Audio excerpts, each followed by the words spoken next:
Right. And आप यहाँ पे बता सकते हैं, सपोज कोई सेम कंपनी में अप्लाई कर रहा है तो उनको डाउट रहता है कि प्रोसीजर होगा कैसे, इंटरव्यू का स्टेजेस कितना रहता है, इंटरव्यू में क्या होता है एग्जैक्टली तो थोड़ा अपना अब प्रोस एक्सपीरियंस शेयर करेंगे कैसे या रहा या टोटल। या मैंने यहाँ पे मैंने एडियोडा के थ्रू ऐसे मतलब जो एडियोडा की प्लेसमेंट साइट पे कंपनीज आती है, मैंने वहाँ मल्टीपल कंपनीज में अप्लाई किया था। And I was shortlisted for 4 to 5 companies. But and तक मेरा जो प्रोसेस है वो सिर्फ एसएचएल का ही चला था। तो मैंने it took around like 40 days for the process of SHL. मैंने अप्लाई किया तो 20 दिन तक कुछ रिवर्ट नहीं आया था एसएचएल से कि लाइक मतलब क्या होगा क्या नहीं। तो आफ्टर 20 days उनका एक लिंक आता है, असेसमेंट लिंक। तो first round was the assessment round. उसके अंदर लाइक एप्टीट्यूड था, ओपीक्यू होता है कि मतलब हमारी पर्सनैलिटी बेस्ड टेस्ट, और एक रैपिड फायर क्वेश्चंस होते हैं, इट्स अ बेसिक टेस्ट। उसके बाद वो असेसमेंट जिसका क्लियर था, there was a first technical round. ये असेसमेंट वो मतलब कितने टाइम, ड्यूरेशन कितने टाइम का रहता है? लाइक उसका ड्यूरेशन था 1 hour। बट मेरा तो अराउंड 30-31 मिनट्स में कंप्लीट हो गया था, क्योंकि हर उसमें 3 सेक्शन थे।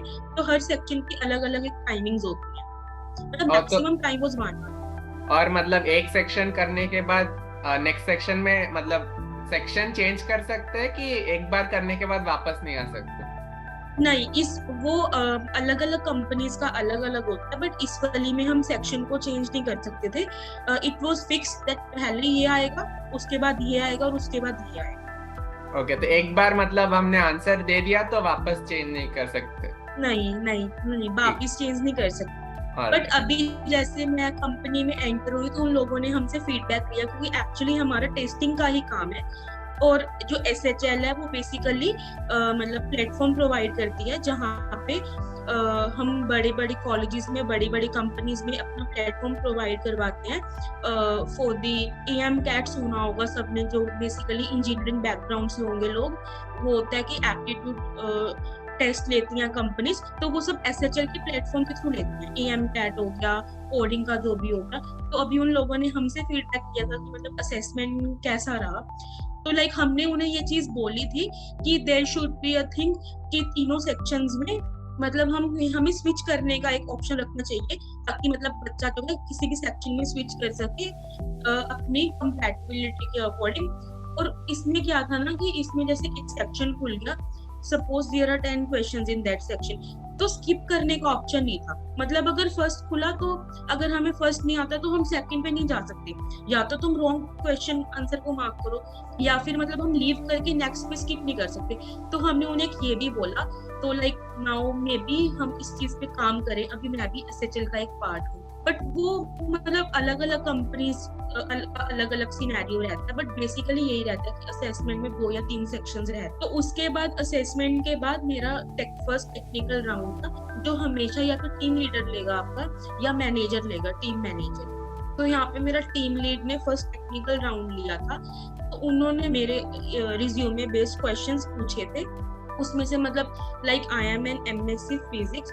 उन्होंने मेरे से मतलब फर्स्ट क्वेश्चन तो यही पूछा कि like why are you switching your field from physics to IT domain. तो ये सबसे मतलब इंटरेस्टिंग क्वेश्चन रहता है और हॉट क्वेश्चन रहता है कि लाइक तुम फिजिक्स पढ़ के, इतना पढ़ के तुमने पीएचडी क्यों नहीं परस्यू की, तुम आईटी में क्यों मूव करना चाह रहे हो। और फिर उसके बाद उन्होंने मेरे से एप्टीट्यूड के क्वेश्चन पूछे थे, जो कि 5 या 6 क्वेश्चन थे। उन्होंने मुझे वो क्वेश्चन को चैट में भेजा, and I have to solve them on the spot and tell them the answer. वो भी बहुत इजी क्वेश्चंस रहते। उसके बाद मेरा सेकंड मतलब जिसका फर्स्ट टेक्निकल क्लियर था, फिर मेरा सेकंड टेक्निकल हुआ। तो वो मेरा मैनेजर ने लिया था, जो क्यूए टीम के मैनेजर थे।